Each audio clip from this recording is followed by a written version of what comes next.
రాయబడి. ఈ 40 మంది ఒక్క దగ్గర కూర్చొని రాయలేదు సుమా. వీళ్ళ ముఖం వారికి తెలియదు, వారి భాష వీళ్ళకి తెలియదు. కొందరు ఆసియా ఖండములో, కొందరు ఆఫ్రికా ఖండములో, కొందరు ఐరోపా ఖండములో, కొందరు ఆస్ట్రేలియా ఖండములో. వీరి ముఖం వాళ్ళకి పరిచయాలు లేవు, భాష వేరు, ప్రాంతం వేరు, ఖండాలు వేరు. అయినప్పటికీ 40 మంది రాశారు. కానీ ఒక్కరు రాసినట్టుగానే ఉన్నది, ఒక్కరు రాసినట్టుగానే ఉన్నది. చాలా శ్రేష్టమైన గ్రంథం. ఎందుకంటే రాసిన వారు 40 మంది, రాయించిన వాడు పరిశుద్ధాత్మ దేవుడు ఒక్కడే. హల్లెలూయా. ఈ ప్రపంచంలో అనేక గ్రంథాలు ఒకరు లేకపోతే ఇద్దరు ముగ్గురు రాశారు, అంతటితోనే ఆగిపోయాయి గ్రంథాలు. కానీ ఇది 40 మందితో రాయబడింది. ఇది 1500 నుంచి 1600 సంవత్సరాలు పట్టింది ఈ గ్రంథం రాయడానికి. దేవునికి స్తోత్రం. ఇందులో 1189 అధ్యాయాలు ఉన్నాయి.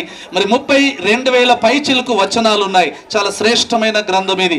ఈ గ్రంథంలో రాయబడినటువంటి వాక్యం ఏంటిదంటే హోషేయ గ్రంథం.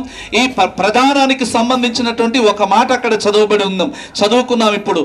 నీవు నిత్యము నాకుండునట్లుగా నేను నిన్ను ప్రదానము చేసుకుంటాను అని రాయబడి ఉంది గ్రంథములో. ఎవరిని? ఇప్పుడు అమృతరావు ఎవరిని? మీరు చూడండి, నేను ముగించేస్తున్నా. అమృతరావు ఎవరిని ప్రదానం చేసుకోబోతున్నాడు ఇప్పుడు?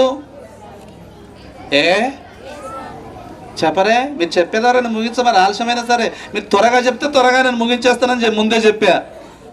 ఏం జాన్ గారు?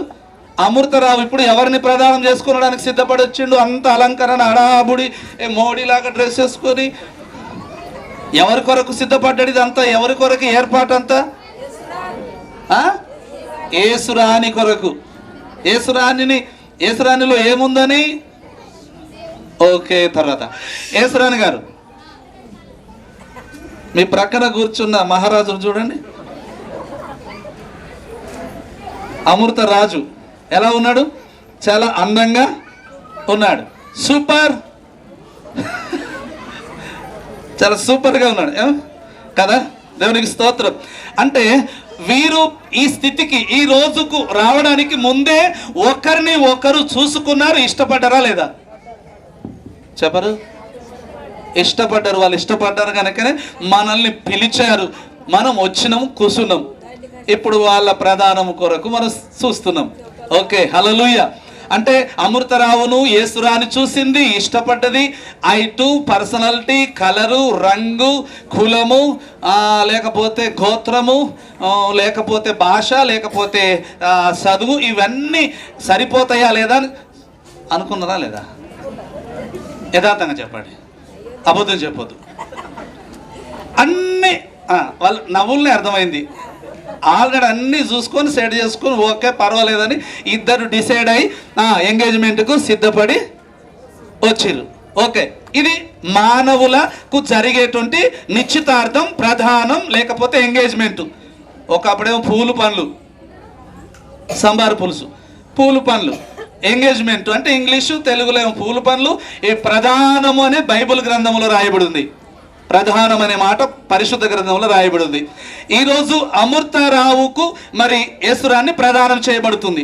మరి యేసురానికి అమృతరావు ప్రదానం చేయబడుతుండు. ఇది పెళ్లికి ముందు జరిగే కార్యక్రమం. ఇది చాలా ప్రాధాన్యత ఉంది. ఇది ఈరోజు సగం అయిపోయినట్టే, ఇంకా దేంట్లో ఏ అనుమానం లేదు. హల్లెలూయా. నేనేం చెప్తున్నానంటే వీరు ఒకరిని ఒకరు ఇష్టపడి ఈరోజు సిద్ధపడి వేదికను అలంకరించారు, ప్రదానం చేయబడుతున్నారు. హల్లెలూయా. వీరు ఏ విధంగా ఇష్టపడి సమ్మతించి మనందరినీ పిలిచి మన సమక్షంలో ప్రదానం చేసుకుంటున్నారో ఆ సృష్టికర్త అయిన, అమ్మ వినండి, నేను ముగిచేస్తున్నా, భగవంతుడు దేవుడు సృష్టికర్త ఒక్కడే. ఈ భూమిని, ఆకాశాన్ని, సూర్యుని, చంద్రుని, నక్షత్రాలను, ఎగిరే పక్షులను, ప్రాకే పురుగులను, జలచరములను, సముద్రాలను, సమస్తమును సృష్టించిన సృష్టికర్త, నిన్ను నన్ను సృష్టించిన సృష్టికర్త దేవాతి దేవుడు కూడా ఈ అమృతరావును యేసురాణి అమృతరావును ఏ విధంగా ప్రదానం చేసుకోబోతున్నారో ఆ భగవంతుడు కూడా, దేవుడు కూడా నన్ను, వాక్యాన్ని బోధిస్తున్న దేవుని సేవకుడుగా నన్ను ప్రదానం చేయబడుతున్న ఈ ఇరువురిని, వేదిక మీద దేవుని సేవకులను, ముందున్న మిమ్ములను, మనందరినీ దేవుడు ప్రదానం చేసుకోబోతున్నాడు. దేవునికి స్తోత్రం, హల్లెలూయా. దేవుడు మనలను అంటే మానవులను, మనుషులను ఏం చేసుకోబోతున్నాడు? ప్రదానము చేసుకోబోతున్నాడు. చాలా గొప్ప సంగతి. హల్లెలూయా. అయితే దేవుడు ప్రదానం ఎవరిని చేసుకుంటాడు చెప్పండి? ఎలాంటి వ్యక్తులను చేసుకుంటాడు? నాలాగా పొడుగున్నలను చేసుకుంటాడా? పొట్టిగున్నలను ప్రదానం చేసుకుంటాడా? దొడ్డుగా ఉంటే ప్రదానం చేసుకుంటాడా? మేధావులను ప్రదానం చేసుకుంటాడా? డాక్టర్లనా? యాక్టర్లనా? ఎవరిని ప్రదానం చేసుకుంటాడు దేవుడు? ఏ కులస్తులను ప్రదానం చేసుకుంటాడు? ఏ మతంలో ఉన్నవారిని ప్రదానం చేసుకుంటాడు? ఏ భాష మాట్లాడే వారిని ప్రదానం చేసుకుంటాడు? ఫోటో తీస్తే ఫోటోగ్రాఫర్లను ప్రదానం చేసుకుంటాడా? లేకపోతే కూర్చుండి వింటున్న అంజనేయులు నీలాంటి వారిని ప్రదానం చేసుకుంటాడా? తెల్ల బట్టలు వేసుకున్నవని, లేదా ఎమ్మెల్యేవని, ఎంపీవని నిన్ను ప్రదానం చేసుకుంటాడా? పాస్టర్ని నన్ను ప్రదానం చేసుకుంటాడా? ఎవరిని ఆయన ప్రదానం చేసుకుంటాడు? అమృతరావు యేసురాని ఇష్టపడ్డాడు, యేసురాని అమృతరావును ఇష్టపడ్డది, వాళ్ళు సమ్మతించారు. ఆ విధంగానే భగవంతుడైన దేవుడు నిన్ను నన్ను ఇష్టపడితే, ఇష్టపడాలి అంటే మనలో మన క్యారెక్టర్ ఎట్లుండాలి, మన విధానం ఎట్లుండాలి, మన పద్ధతి ఎట్లుండాలి, మన గుణం ఎట్లుండాలి, మన జీవితం ఎట్లుండాలి, ఎలాంటి వారిని దేవుడు ప్రదానం చేసుకుంటాడంటే పరిశుద్ధ గ్రంథములు ఇప్పుడు చదివారు. నిత్యము నాకు ఉండునట్లుగా నేను నిన్ను ప్రదానము చేసుకున్నాను. దేన్ని బట్టి ప్రధానము? నీవు నీతిని బట్టి. హల్లెలూయా, దేవునికి స్తోత్రం. దేన్ని బట్టి ప్రదానం చేసుకుంటాడు దేవుడు? నీతిని బట్టి. అంటే నీతిమంతుడు లేడు, ఒక్కడు లేడని బైబిలే చెప్తుంది. రోమా 3:11 రాయబడి ఉన్నది. అదే రోమా 3:23 అంటుంది, నువ్వు నమ్మువారందరికీ ఆయన కృపచేతనే నీతిమంతులగుటకు దేవుడు అధికారం ఇస్తున్నాడు. ఈ ప్రపంచంలో పుట్టి పెరుగుతున్న ప్రతి మానవుడు పాపి, జన్మ పాపి, కర్మ పాపి.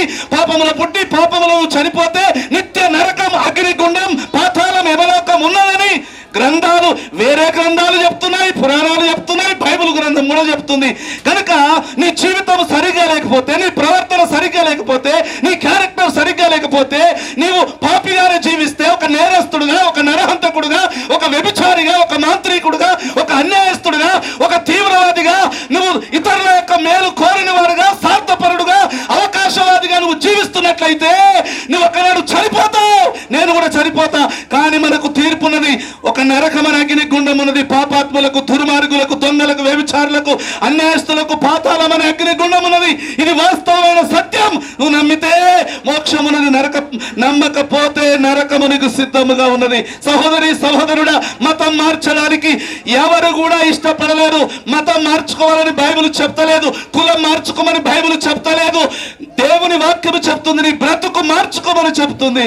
నువ్వు జన్మ పాపివి, కర్మ పాపివి, నువ్వు పాపములో పుట్టావు, ఈ పాపములో చనిపోతే నీకు నరకం, అగ్నిగుండం ఉన్నది, పాతాళం ఉన్నది అని బైబిల్ చెప్తుంది. అది తప్పించుకోవాలి. నువ్వు మోక్షం, స్వర్గం, పరలోకానికి నువ్వు చేరాలి అంటే ఏమి చేయాలి? నీవు నీతిమంతుడవు కావాలి, నువ్వు పుణ్యమంతుడవు కావాలి, నువ్వు పరిశుద్ధుడవు కావాలి, నువ్వు యథార్థవంతుడవు కావాలి, నువ్వు పవిత్రమైన జీవితం జీవించాలి. దేవుని వాక్యము సెలవిస్తుంది, క్రీస్తు రక్తములో నీ జన్మ కర్మ పాపములు నువ్వు కడుక్కుంటేనే నీకు పరలోక మోక్షం. అప్పుడే నువ్వు నీతిమంతుడవైతావు, నీతిమంతుడవైతావు. నువ్వు నీతిమంతుడవైతే తప్పకుండా నిన్ను దేవుడు ప్రదానము చేసుకుంటాడు. హల్లెలూయా, దేవునికి స్తోత్రం కలుగును గాక. ప్రేమని దేవుని బిడ్డలారా, అమృతరావు యేసురాని యొక్క ప్రధానము కొరకు వచ్చాము. కానీ ఒక రోజు ఈ భూమి మీద ఉన్న సకల మానవులను దేవుడు ప్రదానము చేసుకోబోతున్నాడు. ప్రధానమే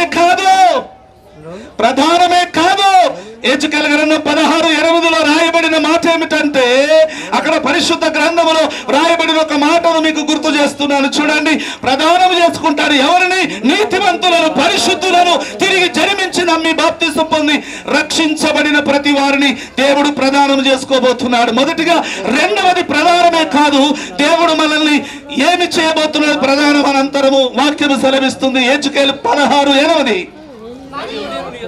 మరియు నేను నీ యొద్దకు వచ్చి నిన్ను చూడగా ఇష్టము పుట్టించే ప్రాయము నీకు కలిగి ఉన్నది, నీకు వచ్చి ఉన్నది కనుక నీకు అవమానము కలగకుండా, నీకు నింద రాకుండా నేను ప్రదానం చేసుకున్నాను కనుక తప్పకుండా నేను నిన్నేం చేసుకోబోతుంటున్నాడు?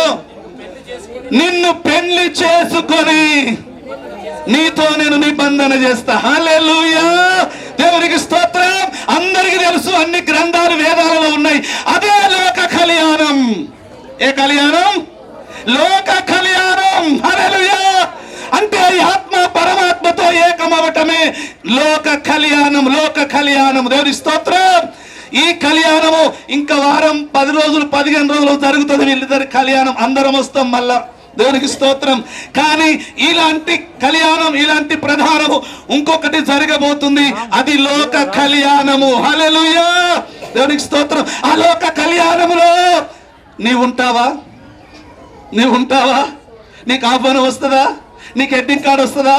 నీకు పిలుపు వస్తుందా? అక్కడ నువ్వు చేరుతావా? ఒకసారి ఆలోచించు. అక్కడ ఎవరుంటారు? పరిశుద్ధులు, నీతిమంతులు, పవిత్రులు, యథార్థవంతులు, వారి జన్మ కర్మ పాపములు కడుక్కున్నవారు మాత్రమే వారికి అవకాశం ఉన్నదని బైబిల్ చెప్తూ ఉంది. దేవుని నామానికి స్తోత్రం. దేవుడు అంటున్నాడు, నేను నిన్ను ప్రదానము చేసుకుంటా, తర్వాత రెండవది నిన్ను పెళ్లి చేసుకుంటా, నువ్వు నాదానవైతవు, నేను నీకు రాజుగా ఉండి నిన్ను పరిపాలిస్తా, యుగ యుగములు జగజగములు తరతరములు దేవునితో ఏకాంతముగా ఎల్లకాలం ఉండాలి. ప్రేమ దేవుని బిడ్డలారా, దేవుడు నిన్ను నన్ను సృష్టించింది ఈ భూమి మీద కొద్ది రోజుల యాత్ర. మనము ఒక అంగడి పోతే ఇంటికి వస్తాం, యాత్రికులము, పరదేశులము. ఈ దేహము శాశ్వతము కాదు, ఈ తనువు శాశ్వతము కాదు, ఈ లోకము శాశ్వతము కాదు, ఈ ఉంటున్నది మనది కాదు, ఉండబోయే పరలోకమే మనదని బైబిల్ చెప్తున్న సత్యము. హల్లెలూయా, దేవునికి స్తోత్రం. పరలోక రాజ్యములో నీకు స్థలం ఉన్నదా? పరలోకములో నీకు చోటు ఉన్నదా? అవకాశం ఉన్నదా? నువ్వు అందులో చేరాలి అంటే నువ్వు ప్రదానం చేయబడాలి. ప్రదానం చేయబడాలంటే నువ్వు సంఘానికి వెళ్ళాలి, దేవుని మందిరానికి వచ్చి దేవుని వాక్యాన్ని విని, నిజ దేవుడు యేసు ఒక్కడే, నా పాపాలను క్షమించి నన్ను రక్షించువాడు యేసు ఒక్కడే అని విశ్వాసం ఉంచితే నీవు నీ ఇంటి వారు రక్షణ పొందుతారు. హల్లెలూయా, దేవునికి స్తోత్రం. నువ్వు నీతిమంతుడుగా తీర్చబడితే, నీతిమంతురాలు అయితేనే నీవు ప్రదానం చేయబడతావు.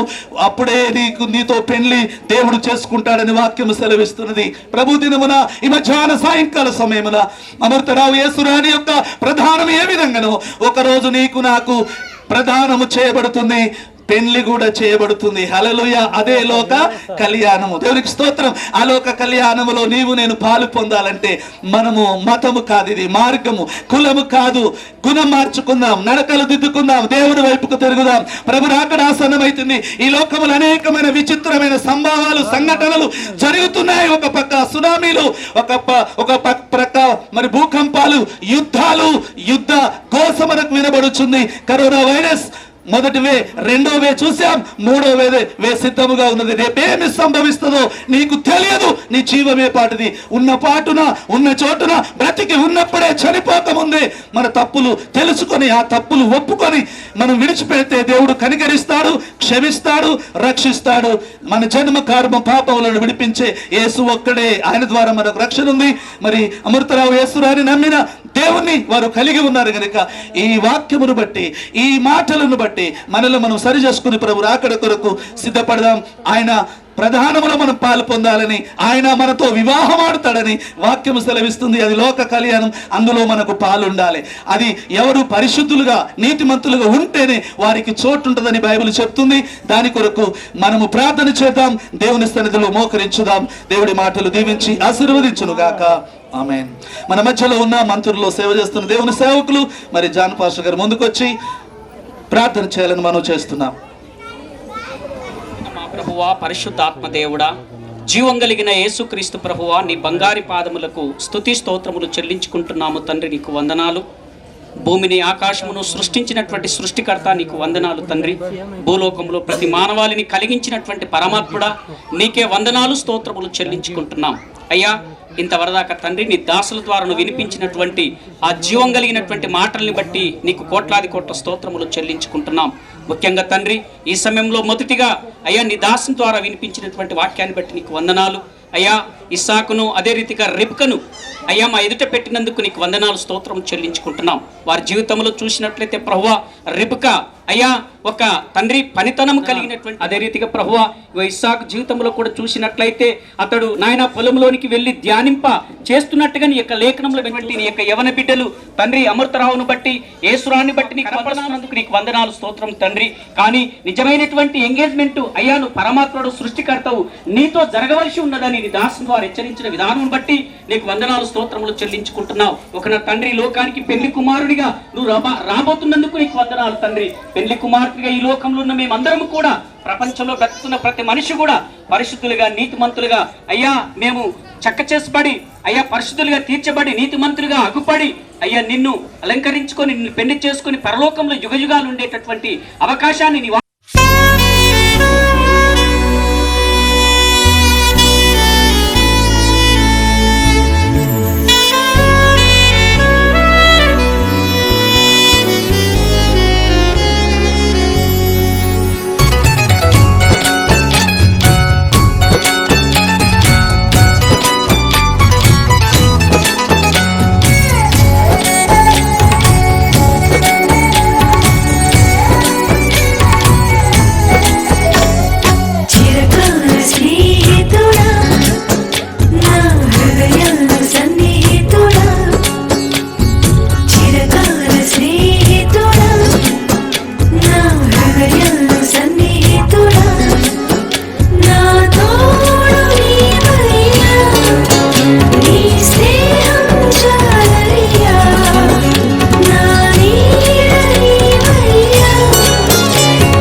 ఎదుట మరి దేవుని సన్నిధిలో మోకరించినటువంటి ఇరువురు యవనస్తులు, మరి అమృతరావు యేసురాణిని మరి ఇరువురు ప్రదానము మన ముగింపులోకి వచ్చాం.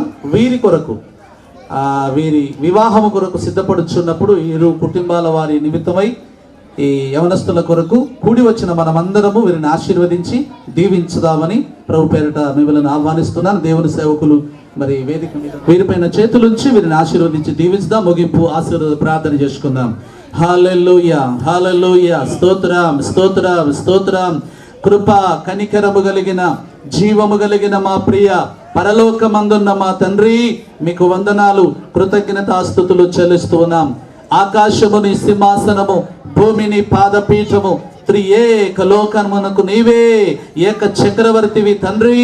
ఈ విశ్వమును సృష్టించి విశ్వమంతటిని పరిపాలిస్తున్న విశ్వ సామ్రాజ్య పాలకుడా, నీకు స్తోత్రములు, స్తోత్రములు నా తండ్రి.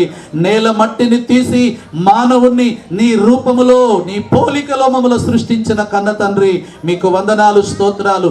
నరుడు ఒంటరిగా ఉండుట మంచిది కాదని సాటి అయిన సహాయం ఏర్పరిచిన మా తండ్రి, మీకు స్తోత్రాలు చెల్లిస్తూ ఉన్నాం. ఇదిగో నాయన, వివాహమునకు ముందు జరగవలసినటువంటి ఈ ప్రాముఖ్యమైనటువంటి కార్యము, ఈ ప్రధానమును బట్టి మీకు స్తోత్రాలు చెల్లిస్తూ ఉంటూ ఉన్నాం. కృపగల తండ్రి నాయనా, నీ స్తోత్రములు, స్తోత్రములు. సూరంపల్లి గ్రామ వాస్తవులు మా యొక్క ప్రియులు నీ బిడ్డలు దోమల మల్లేశ్వర సుకున కనిష్ట కుమారుడు అమృత రావును బట్టి మీకు స్తోత్రాలు చెల్లిస్తున్నాం. సూరంపల్లి గ్రామ వాస్తవులు సహోదరులు తోడంగి ఎల్లము పెంటవ వారి యొక్క కనిష్ట కుమార్తె నాయన యేసు రాణిని బట్టి మిమ్మల్ని స్తుతిస్తూ ఉన్నాం. ఈ కార్యము నా తండ్రి మీ స్తోత్రాలు మీ చేతుల మీద మీ యొక్క చిత్తానుస్వారముగా మీ ప్రణాళికబద్ధముగా మీరు జరిగించిన విధానము కొరకు స్తోత్రాలు చెల్లిస్తూ ఉన్నాం. వీరు నాయన వస్త్రాలు మార్చుకున్న విధానమును బట్టి, అయ్యా పూలమాలలు మార్చుకున్న విధానమును బట్టి, అయ్యా వంగరములు ధరించుకున్న విధానమును బట్టి, పువ్వులను నాయన మరి పూలు పండ్లు ధరించుకున్న విధానమంతటి కొరకు స్తోత్రాలు చెల్లిస్తూ ఉంటున్నాము. తండ్రి మీకు వందనాలు. ప్రదానము చేయబడినటువంటి ఇరువురు యవనస్తులు వివాహము కొరకు సిద్ధపడుచుండగా ఈ కుటుంబాలను దీవించి మీరు ఆశీర్వదించి ఫలింప చేయమని మేము ప్రార్థన చేస్తున్నాం. నీవు నిత్యము నాకుండునట్లుగా నేను నీ నీతిని బట్టి నమ్మకమును బట్టి నిన్ను ప్రదానము చేసుకుంటానని చెప్పిన వాగ్దానము కొరకు నేను స్తుతిస్తూ ఉన్నాం. వీరు కూడా అమృతరావు యేసురాని ఒకరిని ఒకరు ఇష్టపడి సమ్మతించి ప్రదానము చేయబడినట్లుగా ఒక దినమునైనా ఈ లోకములో ఉన్న పరిశుద్ధులందరినీ నువ్వు ప్రదానము చేసుకోబోతున్నావు. తండ్రి నీకు వందనాలు, స్తోత్రాలు. నా తండ్రి మీకు ఆ యొక్క ప్రదానము కొరకు కూడి వచ్చిన మేమందరం సిద్ధపడలాగున నీ కృప మాకు దయచేయమని మేము ప్రార్థన చేస్తూ ఉంటున్నాం. తండ్రి మీకు వందనాలు. యవనస్తులైన నీ బిడ్డలను మీరు ఆశీర్వదించి మీరు దీవించి నీ కృపలో కాపాడి భద్రపరచుమని మీ బలమైన స్తములకు అప్పగించుకుంటూ నజరేయుడైన యేసు నామం పేరిట ప్రార్థన చేసి వేడుకొనడుగుచున్నాను పరమ తండ్రి. మన తండ్రి అయిన దేవుని ప్రేమ, ప్రభుని యేసుక్రీస్తు వారి యొక్క కృప, పరిశుద్ధాత్మ దేవుని యొక్క సహాయము, సమాధానము, సకల దీవెనలు కూడి వచ్చి ఆయన సన్నిధిలో చేరి వచ్చిన మనందరికీ ఈ భూలోకమునందున్న సకల పరిశుద్ధులకును సార్వత్రిక సంఘములో ఉన్న భక్త కోటికిని అతి ముఖ్యముగా విశేషముగా ఈ సమయములో ప్రధానము చేయబడినటువంటి యవనస్తులైన అమృతరావుకును యేసురాని ఇరు కుటుంబాల వారికి దేవుని యొక్క సన్నిధి అయిన కృప కాపుదల నిత్యము తోడైండి నడిపించి కాపాడునుగాక.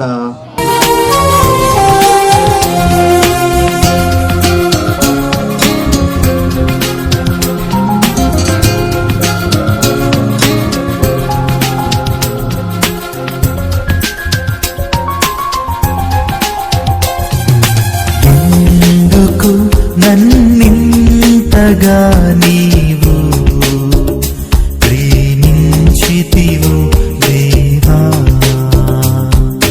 అందుకు నా దీన స్తుతి పాత్ర. హల్లెలూయా యేసయ్యా, హల్లెలూయా యేసయ్యా.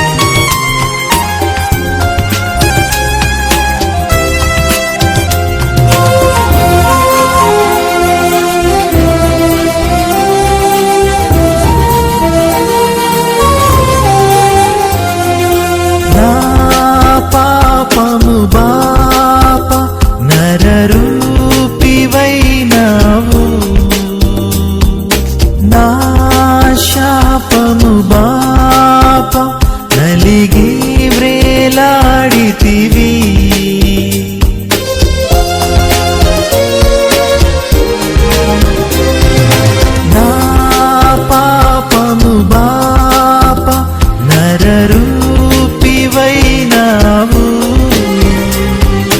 నా శాపము బాప నలిగి వేలాడితివి నాకు చాలిన దేవుడవు నీవే నా స్థానములు నీవే